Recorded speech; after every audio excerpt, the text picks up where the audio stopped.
How's life? Today I'd like to talk about contempt.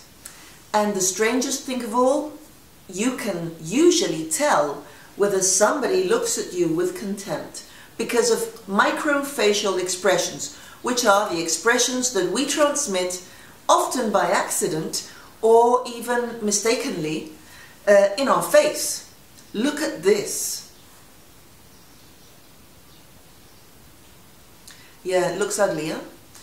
It's a very slight movement of the lips here, usually showing something like, "Oh my God, you stink," which is another way of despising people or being contemptuous.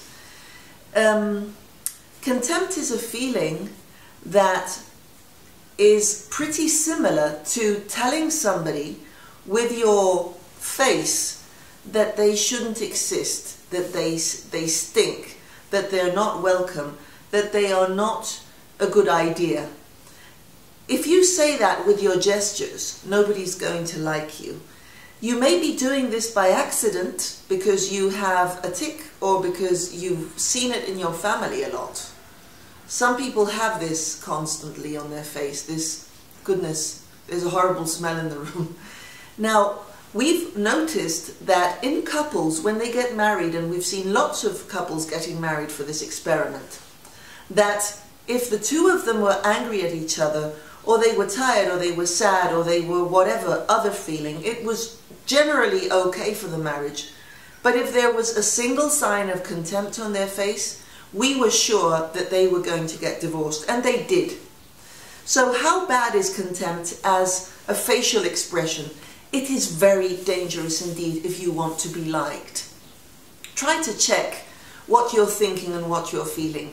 Try to look at your pictures, at your videos, and check what you're transmitting if you sometimes feel rejected by people, by some people or by large groups of people, and especially check what you feel for them, because our faces often reflect our feelings. If we despise somebody, if we look at them with contempt, perhaps we have the mistaken idea that they shouldn't exist.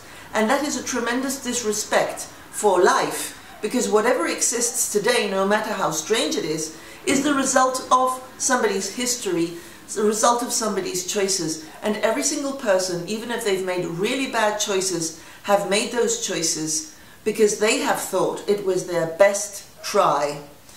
Very important for us. Let's not look at anybody with contempt. Usually people who look at others with contempt also look at themselves with contempt, and that is brewing self-hate, which is extremely uncomfortable and destructive.